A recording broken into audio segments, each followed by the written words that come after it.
دعا کروں گا، میں بعد میں دعا کروں گا، میں باپ کی مرضی کل پوری کروں گا، میں باپ کے حکم کو کل پورا کروں گا۔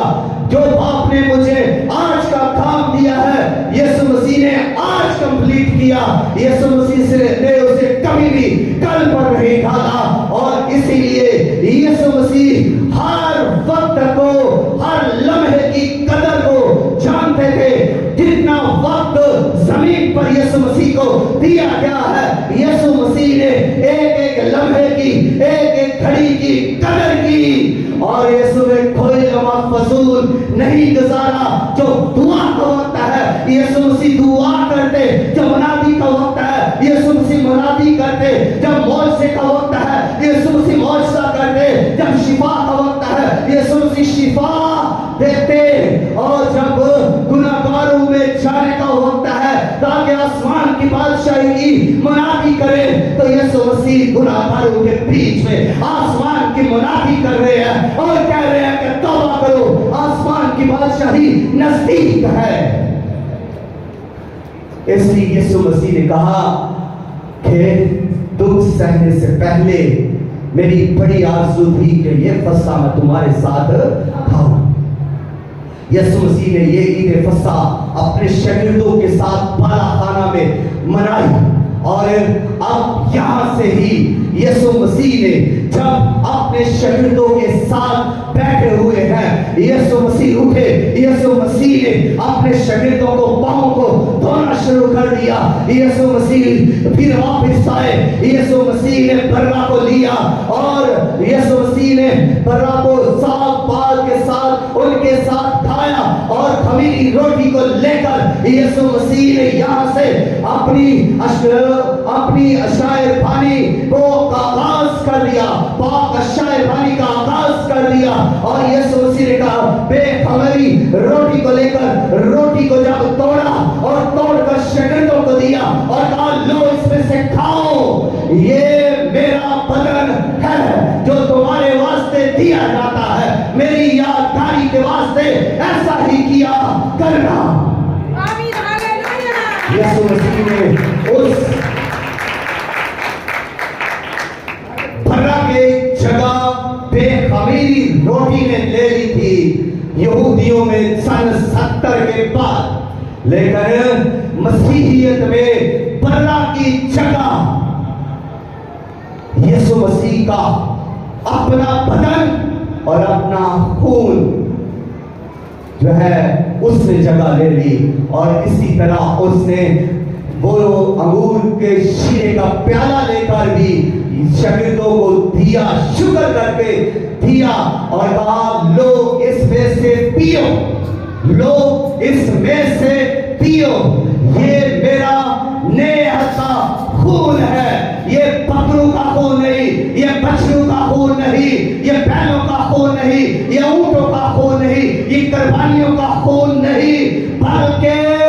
میرا خون ہے، پاک بھرے کا خون ہے، خدا کے بھرے کا خون ہے، بے عیب بے داغ بھرے کا خون ہے، جس کو سونے سے نہیں خریدا گیا، چاندی سے نہیں خریدا گیا، پیسوں سے نہیں خریدا گیا، یہ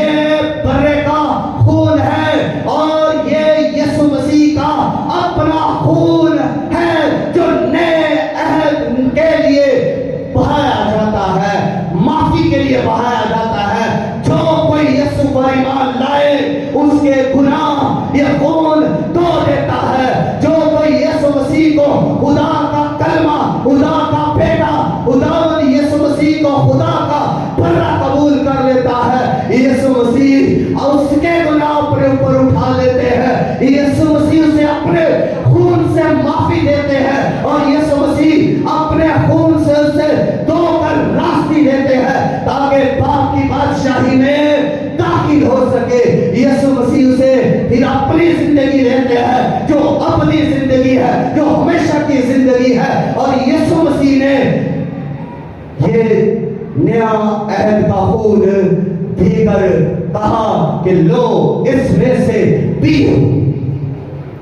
سب ایمانداروں کے لیے یہ دعوت ہے کہ آؤ اس میں سے پیو، اور بدن کے لیے یہ ہے کہ اس میں سے کھاؤ۔